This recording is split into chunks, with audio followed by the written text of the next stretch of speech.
আসসালামু আলাইকুম রহমতুল্লাহ বারকাতুহু। বন্ধুরা, আজকে নিয়ে এসেছি একটা নতুন রেসিপি, মায়ের হাতের মটন কষা।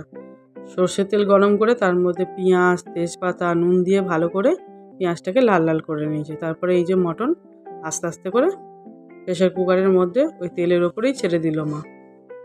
ওটাকে এই তেলের ওপরও বেশ কিছুক্ষণ ধরে নাড়াচাড়া করছিল। এর মধ্যে দিয়ে দিচ্ছে মা ধনে, জিরে, মরিচ একসাথে গুঁড়ো করে রাখা মশলাটা।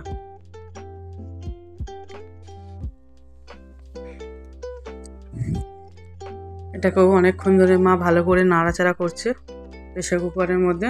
বলছিল যত তেলের ওপরে এটাকে কষাবে ততই নাকি খেতে টেস্টি হবে, তাই বারবার করে তেলের ওপরেই সব কিছু করছে। এরপরে দিয়ে দিয়েছে মা আদা রসুন বাটা, তারপরে একটু মিট মশলা, হলুদ গুঁড়ো পরিমাণ মতন,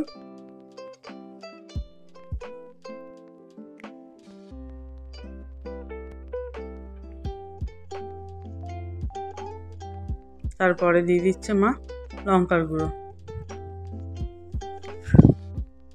মা তো একা থাকে, মা তো একা থাকলে ভালো কিছু রান্না করে না। আমরা গেলেই মা সুন্দর করে এক একটা নতুনত্ব রান্না তৈরি করে। দেখো কি সুন্দর কষাচ্ছে, যে সেন্ট ছেড়েছিল সেদিন খিদে আপনি পেয়ে যাচ্ছিল। বারবার করে মা ওই তেলের ওপরেই মশলার ওপর ভালো করে মাংসগুলো কষাচ্ছিল। তারপরে অল্প অল্প জল দিয়ে ভালো করে কষিয়ে নিয়ে শেষে পরিমাণ মতন জল দিয়ে দিল। কালারটা দেখো কত সুন্দর এসেছে। এরপর ঢাকনা চাপা দিয়ে দিচ্ছে।